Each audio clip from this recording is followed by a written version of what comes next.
Imagine you're the ruler of an impenetrable island kingdom, Right. a fortress that has literally withstood enemies, sieges, endless political maneuvering for generations. Yeah, an absolute powerhouse. Exactly. And now imagine waking up shackled in a dank, freezing dungeon. You're blindfolded. Your kingdom has completely fallen. Your people are, actively dying. Yes, rock bottom. It really is. And as you sit there in the dark, the realization just hits you.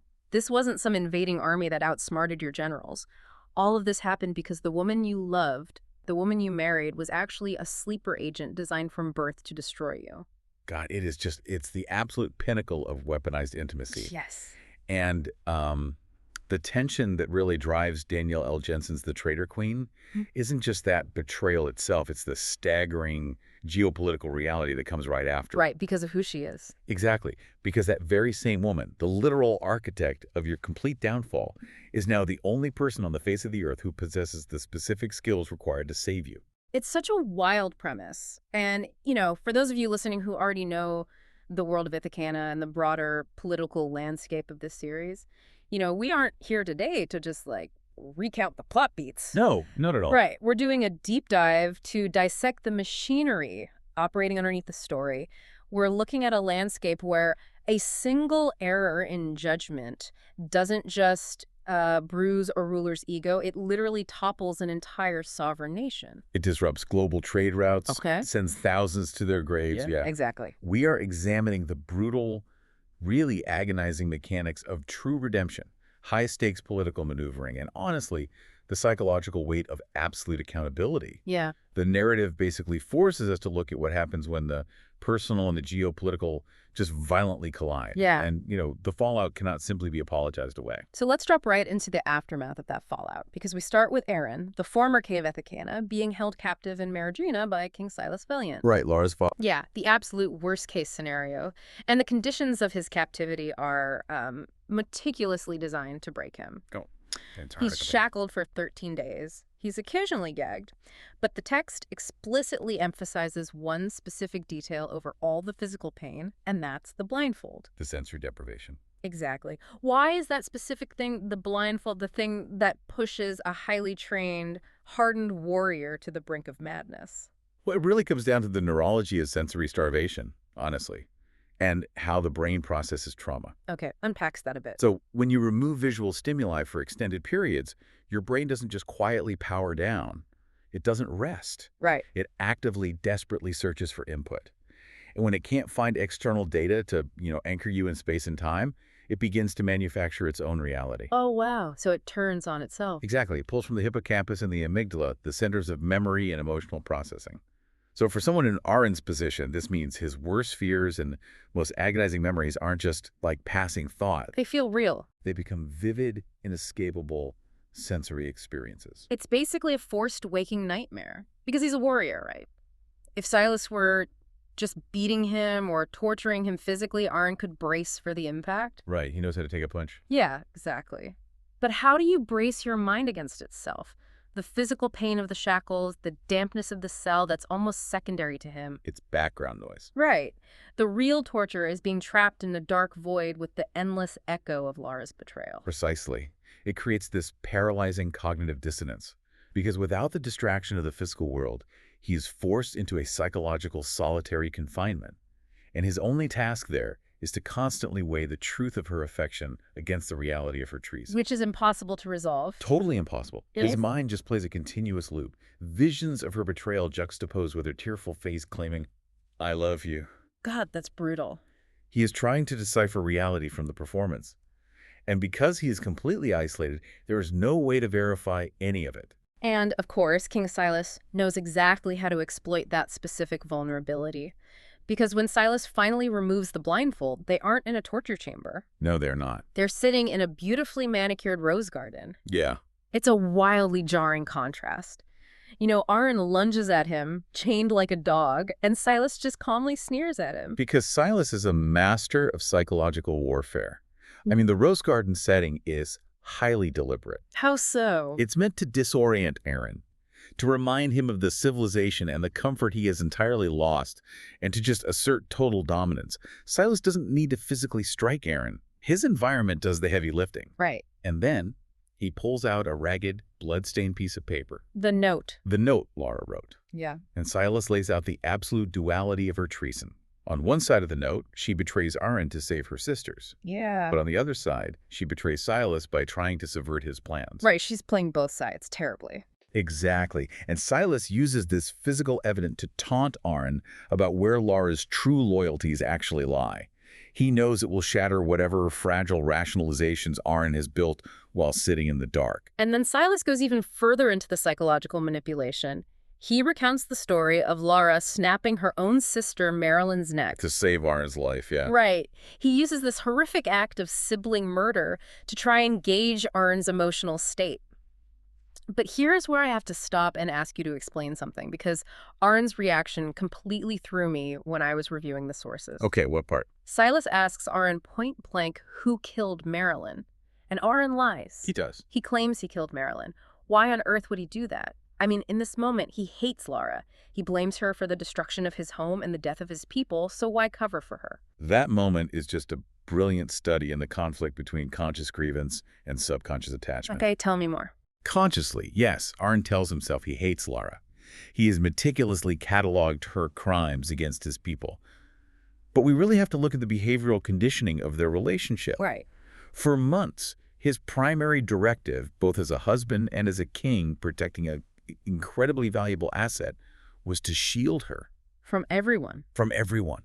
From her abusive father, from his own highly skeptical people, from the world at large. That deeply ingrained instinct doesn't just evaporate overnight because of a betrayal. So it's just like his muscle memory taking over. Exactly. By claiming the kill, he is instinctively trying to draw Silas's aggression and potential retribution away from Lara and onto himself. Wow. It's an involuntary protective reflex. It basically proves that the foundation of their bond, however fractured and buried under immense trauma, is still structurally intact. Even at rock bottom. Even at rock bottom, his instinct is to act as her shield. That is deeply tragic, but it perfectly highlights the complexity of their dynamic. Meanwhile, the woman he is subconsciously protecting is facing her own absolute nightmare. Oh, yes, she is. Because Lara, the so-called Traitor Queen, isn't living in luxury back in Maradrina. She is locked in a mildewed dungeon in Aren, the absolute last stronghold of Ithacana. Yeah, she isn't in enemy hands. She's in the hands of the people she technically rules. And they utterly despise her. The mirroring here is intentional and profound. You have both monarchs physically imprisoned, but they're also trapped by the catastrophic consequences of Lara's choices. Right, she's starving right alongside them. Exactly. Lara is subjected to the same meager rations as the starving Ithacanians.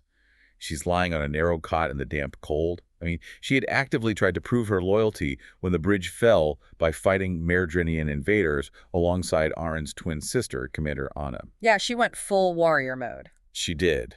But martial displays aren't enough to rebuild shattered trust.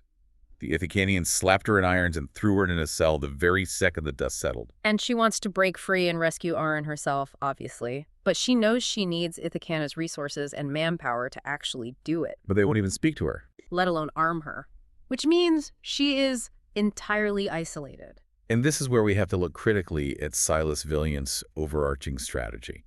Because his assessment of this exact situation contains the seed of his eventual downfall. Right. Silas explicitly tells Aren that he is keeping him alive to use as bait for Lara. He says, I made my daughter a promise. I promised that if she ever betrayed me, I'd have her killed in the worst of ways. Yes. But I want to challenge Silas's logic here for a second. We often read Silas's behavior in these scenes as pure, staggering arrogance. Like he genuinely believes that keeping Aren alive is a foolproof trap. But is it really just blind overconfidence? What do you mean? Well, look at the geopolitical board. Silas has a massive army, he currently controls the bridge, and he holds the rival king in chains. Statistically speaking, Silas has won the war. Why shouldn't he be arrogant? Doesn't his strategy make perfect logical sense? From a purely tactical macroeconomic standpoint, you're absolutely right. Silas holds all the high cards. His arrogance is entirely justified by the metrics he traditionally values. You know, military supremacy, territorial control, physical leverage. The classic tyrant playbook. Exactly. His overconfidence isn't really in his military strategy. His fatal flaw is his psychological assessment of his daughter. Silas fundamentally misunderstands the depth of Lara's trauma. He doesn't get it at all. And he completely underestimates the sheer ferocity of her newfound loyalty to Ithacana. He still sees her as the frightened little girl he trained in the desert. Precisely. He views her love for Aren as a weakness, a predictable vulnerability he can easily exploit to draw her into a kill zone. What he completely fails to realize is that her love, combined with the crushing weight of her guilt, has catalyzed her into a devastating, unpredictable weapon. Oh, I like that phrasing. He thinks he's baiting a trapped, frightened animal, Yeah. right? He doesn't realize he's summoning a hurricane. He assumes she will behave rationally, out of fear.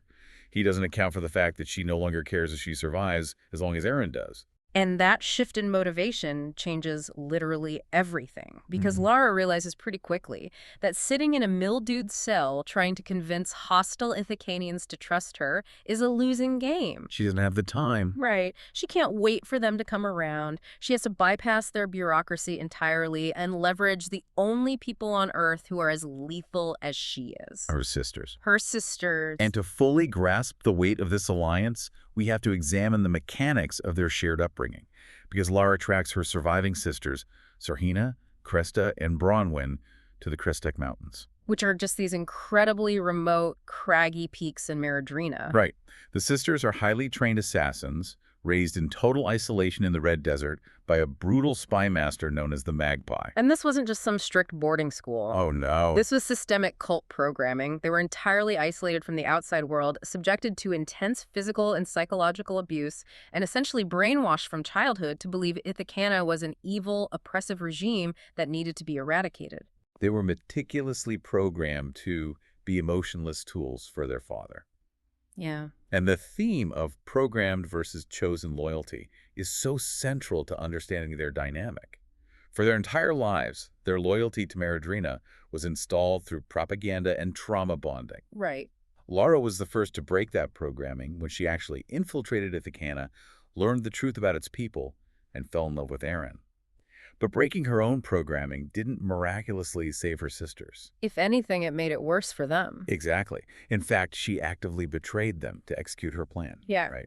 She poisoned them to keep them out of the crossfire during the fall of the bridge. So this reunion in the mountains isn't exactly a tearful, happy embrace. It is unimaginably tense. To put it mildly. Lara tracks them down, and they are furious. They realize Lara was brainwashed just like them and that their entire worldview is a lie, but they also know she lied to them directly. She poisoned them. She poisoned them, and she essentially stole the glory of conquering the bridge for herself. And Lara's approach to this confrontation is what's really fascinating. Yeah. She doesn't deploy defensive apologies. She doesn't make excuses. She sits on the damp ground, looks at the women trained to kill her, and simply says, I screwed up. Just owns it. Completely owned it. And what's crucial here is Sarhina's reaction, because Sarhina is the de facto leader of the sisters.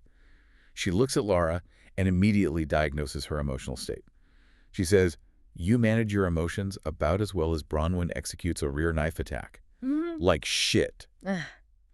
It's such a brutal, painfully accurate sisterly call-out. It really is. Sarhina sees right through her defenses. She knows Lara fell in love, and that's why everything went completely sideways. But despite the profound anger and the betrayal, Sarhina takes charge and agrees to help. Yeah. Which begs the question, why do they agree to risk their lives for the sister who just poisoned them? Because underneath the layers of assassin programming and geopolitical brainwashing, the sisterly bond they forged through mutual suffering in the desert is the only truly real thing they've ever known. What? By agreeing to help Lara rescue Aren, they are actively choosing loyalty to each other over their programmed loyalty to their father and their nation. It is their first truly independent choice. Which brings us to one of the most remarkable scenes in the narrative regarding intelligence operations. Oh, the planning meeting. Yes. The planning meeting in Vencia, the capital of Meridrina. Lara and her newly allied sisters need to coordinate with the Ithacanian intelligence network to break Aren out of Silas's highly fortified palace. And the operational security, the OPSEC of this setup is just incredible. It's masterful. They hold this high-stakes, treasonous planning meeting in the back room of a jeweler and florist shop right under the nose of Silas's regime. And the tension in that small room is suffocating because you essentially have two completely different paradigms of warfare colliding. Right. You have the Meridrinian sisters, who are kinetic, tactical assassins. They understand guard patrols, physical infiltration, and sudden violence. Very immediate threats. Exactly. And sitting across from them are the Ithacanian spies, Chora and Leah, who operate on long-term infiltration, extreme patience, and human intelligence. And the distrust in that room is absolute. The Ithacanians blame Lara for the slaughter of their people and the loss of the bridge. And the sisters are sitting across from individuals they were literally raised to view as monsters. Right. But the wild card that completely upends the dynamic of this room is Nana, Aren's octogenarian grandmother. Nana's presence fundamentally shifts the power dynamic. The young assassins are arguing about the physical layout of the palace's inner walls, assuming they have the superior tactical knowledge because, well, they belong to that nation. One of the locals. Right. But Nana calmly points out that she is the only person in the room who's actually lived inside those specific walls. And Bronwyn dismisses her, right? Pointing out that Nana's intel is 50 years out of date, originating from a time when she spent a year spying from within the previous king's harem. Yeah, so you have these lethal 20-something assassins thinking they hold all the cards. Yeah. And this 80-year-old grandmother is just ready to completely put them in their place. It's so good. But the real question for me is, how does an intelligence network like Nana's survive for half a century under a regime as violently paranoid as Silas's? I mean, Silas is hunting spies constantly. Well, it survives through deep, multi-generational integration into the mundane economic and social fabric of the city. Okay. Silas's counterintelligence is looking for armed insurgents or, military spies. He's scrutinizing the supply chains for luxury goods. A jeweler and florist shop is the perfect front because it necessitates a constant flow of diverse clientele. Everyone from low-level servants to high-ranking nobility coming in and out. It provides a completely natural, justifiable cover for the exchange of information. And the narrative immediately validates this exact point. Because the shop is almost compromised by palace guards knocking on the door, but a woman walks in aggressively demanding flowers. And it turns out this woman, Coraline, is a current harem wife and an active, long-standing asset of the Ithacanian spy network. The standoff between Nana and Coraline is brilliant. It's so funny. They haven't seen each other in 50 years. Nana tells Coraline she looks like she's been living soft, and Coraline fires back that Nana looks like she's been left out in the sun to bake. It's a very humorous exchange, but its strategic implication is massive. How so? It demonstrates that Ithacana's human infrastructure in Meridrina isn't just a few rogue agents. It is institutional. Oh, I see. Silas believes he has decapitated Ithacana by taking the physical bridge, but he is completely blind to the fact that their intelligence apparatus is deeply embedded in his own capital, even in his own bedroom. Wow. It proves why Silas's short-term physical conquest is incredibly vulnerable to Ithacana's long-term human assets. Which transitions us perfectly into what is happening inside the palace walls while this external rescue is being planned. Because there is a completely different, almost invisible war being waged in the corridors of power. We have to talk about Karis Valiant, the Crown Prince of Meridrina, and Lara's half-brother. Karis is the complete antithesis of his father's brutal kinetic energy. He really is. He presents himself to the court as an effete scholar, entirely disinterested in warfare or governance. He just sits in the garden reading books, surrounded by dancing girls, projecting this aura of complete harmlessness. Right, but at one point, while Aren is chained in the garden, Karis is pointedly reading a chapter about the opportunistic magpie, which is this highly calculated, deliberate microaggression directed at Silas's terrifying spy master, Aren, who is standing right there. Exactly. It's so brazen. Karis wields nonchalance as a weapon, but underneath that scholarly disinterest, he's orchestrating a massive geopolitical shift.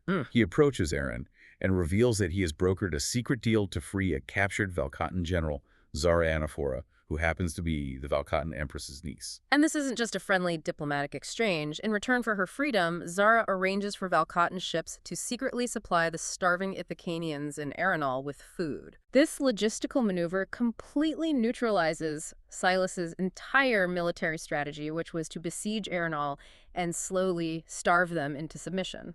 To understand why Karis is doing this, we really have to look at the macroeconomics and geopolitics of the Ithacanian bridge. Okay, let's look at the map. The bridge isn't just a military choke point. It is the primary artery for global trade on this entire continent. It functions much like the Suez Canal or the Strait of Hormuz in our world. Right. King Silas is playing a short-term game of extraction. He wants to control the bridge, to extort massive tariffs, and enrich Meridrina immediately, completely, regardless of the instability it causes. So Silas is basically treating this like a demolition derby. He's just smashing his way to the prize, destroying whatever's in front of him without thinking about the structural integrity of the arena itself. That is an excellent way to frame it. Conversely, Karis and Zara are treating the situation like a controlled burn. Oh, interesting. They recognize that Meridrina and Valcata have been locked in a devastating border war for centuries. If Silas maintains complete control of the bridge, the global balance of power shifts drastically. Because Meridrina becomes too powerful. Exactly. Meridrina becomes an unchecked economic hegemon, which will inevitably escalate the endless war with Valcata into a continent-wide bloodbath. So they realize that for their nations to ever achieve lasting generational peace, Silas must fall, and the bridge must be permanently removed from Meridrinian control. Yes. They have to restore the geopolitical equilibrium. They are orchestrating a controlled demolition of Silas's empire from the inside out to ensure long-term stability. But wait, this is where I really struggled while reviewing the sources, and I need you to clarify the political logic here for me. Sure. If Karis is the crown prince, he lives in the palace, he has direct access to his father. If he wants Silas dead and the bridge gone so he can end the war, why doesn't he just poison the guy's wine himself? Why go through this incredibly convoluted, highly risky plot involving freeing a Valcatan general, secretly supplying an enemy stronghold, and involving Aren? It seems like a lot of extra steps. It does seem that way, but it's because political assassination by an heir is never just a simple murder. It is a profound constitutional crisis. Okay. If Karis personally kills his father, he becomes a patricide. In a highly militarized, volatile society like Meridrina, where power is maintained entirely through fear and loyalty to the strong man, a prince who murders the king does not smoothly inherit the crown. Because the military won't back him. Exactly. He triggers a catastrophic civil war among the nobility and the military generals who are intensely loyal to Silas. So if he kills his dad directly, he inherits a fractured war zone, not a functioning country. Precisely. He needs Silas removed, but his own hands must remain completely clean in the eyes of his people. If the Ithacanians and Valcatans are publicly responsible for Silas's death and the loss of the bridge, Karis can step into the resulting power vacuum not as a usurper, but as the grieving son. And the necessary unifying leader. Yes. He is actively outsourcing the assassination to avoid plunging his own nation into a civil war. That is incredibly calculated. And it sets the stage for a massive violent collision between Karis's internal plotting and Lara's external rescue mission. It really does. Because Silas isn't entirely oblivious. He anticipates that Lara will attempt to rescue. He sets a massive trap in the palace courtyard, fully intending to watch his daughter die. He even taunts her from the balcony. But Lara, because she was trained by the Magpie, understands her father's psychological profile perfectly. Right. She anticipates the trap. She actually weaponizes his narcissism and his obsession with punishing her against him. Instead of attempting a stealth infiltration, she flips the script. She acts as a highly visible kinetic decoy on horseback. Exactly. She deliberately draws his attention, leading her father's soldiers on a chaotic, muddy chase through the dark toward a fishing village. She pulls the aggression entirely onto herself. And by drawing the bulk of the guards away from the palace, she creates a massive, albeit brief, opening for her sister Sarhina, Cresta, and Bronwyn to violently extract Aren from the courtyard. And the escape is brutal. It is not some clean surgical strike. They have to fight their way out tooth and nail, and Bronwyn is severely injured in the process. They barely make it out alive. They really do. And, you know, in any standard fantasy narrative, this is the moment where the tension breaks, right? The lovers reunite in the safe house, and all is forgiven because she just risked her life to save him. But the narrative aggressively subverts that expectation. It really does. It denies the reader that easy catharsis. The reunion is utterly devoid of romance. It is bitter, it's antagonistic, and it's deeply uncomfortable. When they finally meet up, Aren is furious. He refuses to even look at her with anything resembling warmth. Right. He tells Sarhina that Lara is a liar and a traitor who deserves to have her throat slit. It's so harsh, but, I mean, it feels deeply realistic. It's like touching a hot stove that severely burned you and then realizing it's the absolute only source of heat to keep your family from freezing to death. That's a great analogy. How do you force yourself to reach out your hand again? Aren's trauma is just too raw. He hasn't processed the betrayal, let alone the rescue. What we are witnessing here is a catastrophic failure of compartmentalization in leadership. Unpack that for me. Well, Aren the man is completely shattered. His personal grief over the betrayal is overwhelming his judgment, making him lash out like a wounded animal.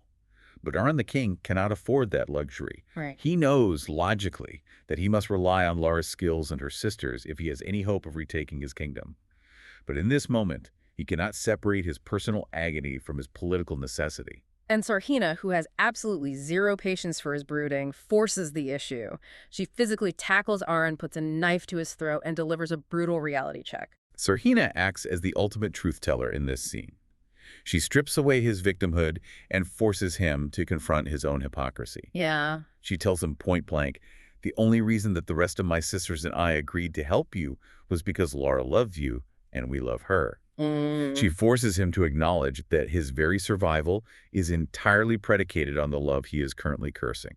She also reminds him of Lara's legal and political status, which I thought was fascinating. She says, Lara remains queen of Ithacanna even if you've given up on being its king.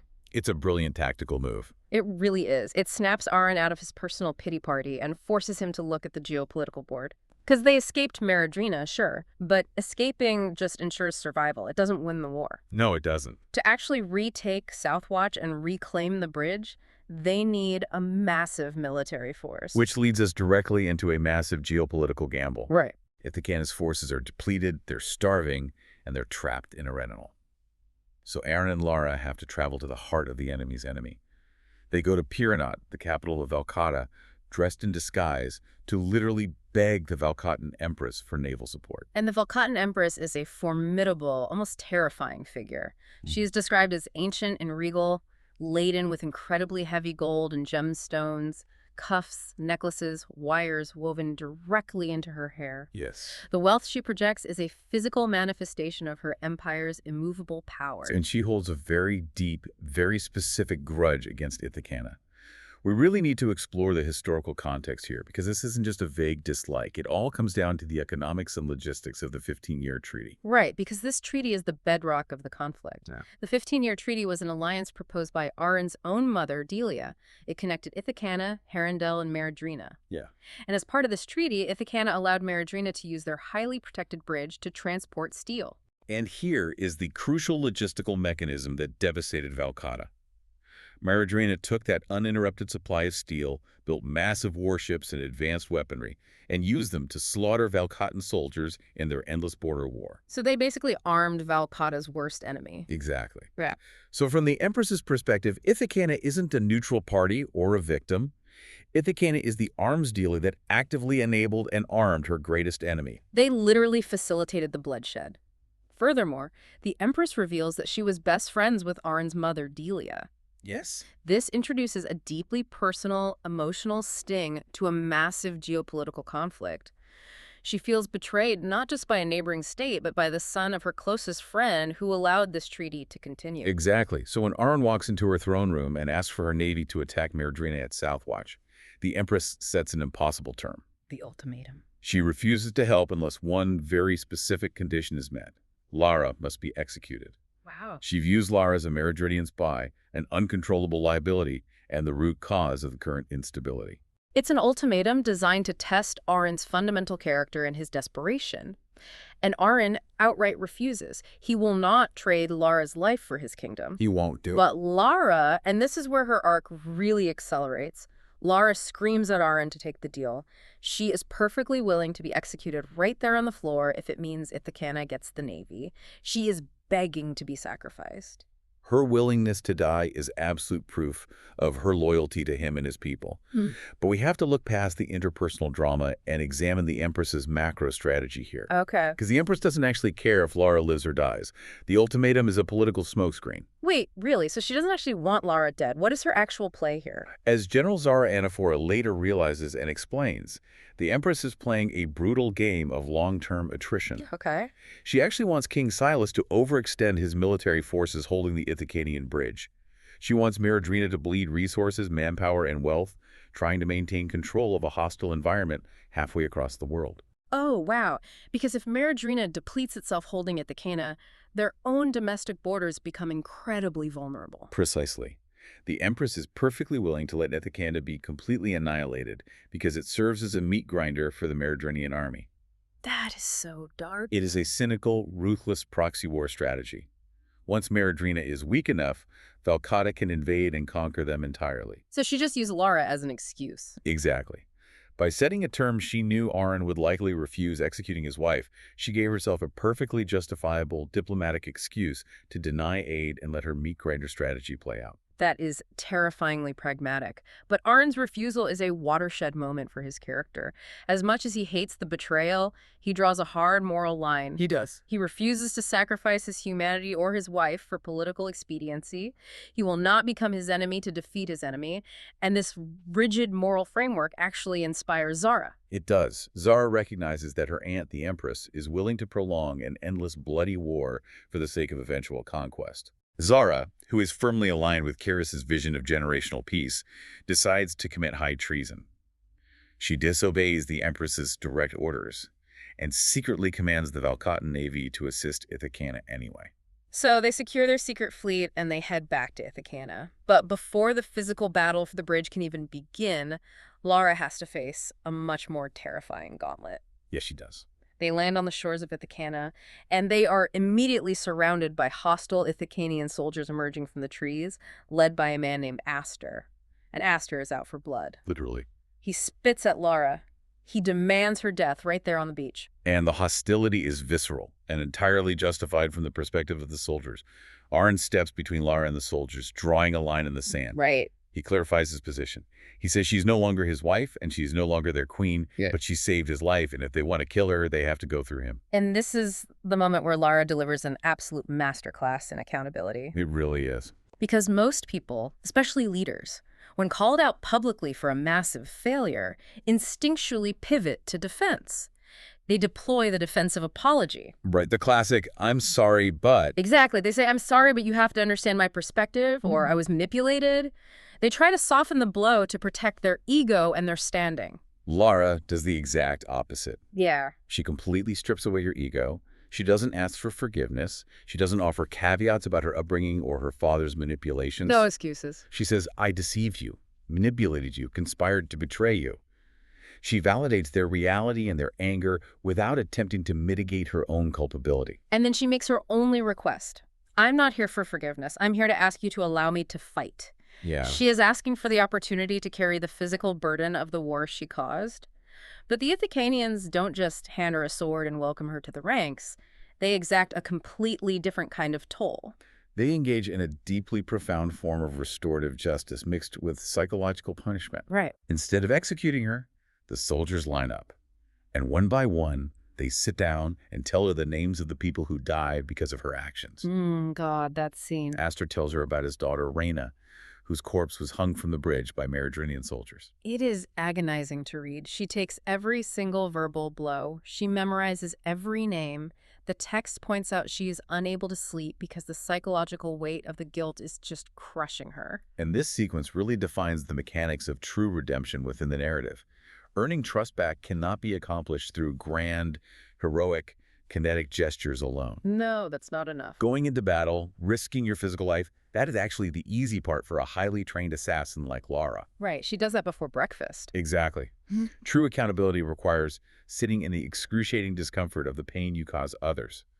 The psychological toll of hearing the names of the dead, of looking into the eyes of grieving parents, is a far heavier and more meaningful punishment than a swift physical execution. It proves she finally comprehends the human cost. The human cost of her political maneuvering, yes. She earns her place on the battlefield not through martial prowess, but by proving she understands the cost. Which brings us to the physical climax. Retaking the bridge. The Battle of Southwatch. The Malcotten forces create a massive naval distraction, drawing the bulk of Maradrina's attention out to sea.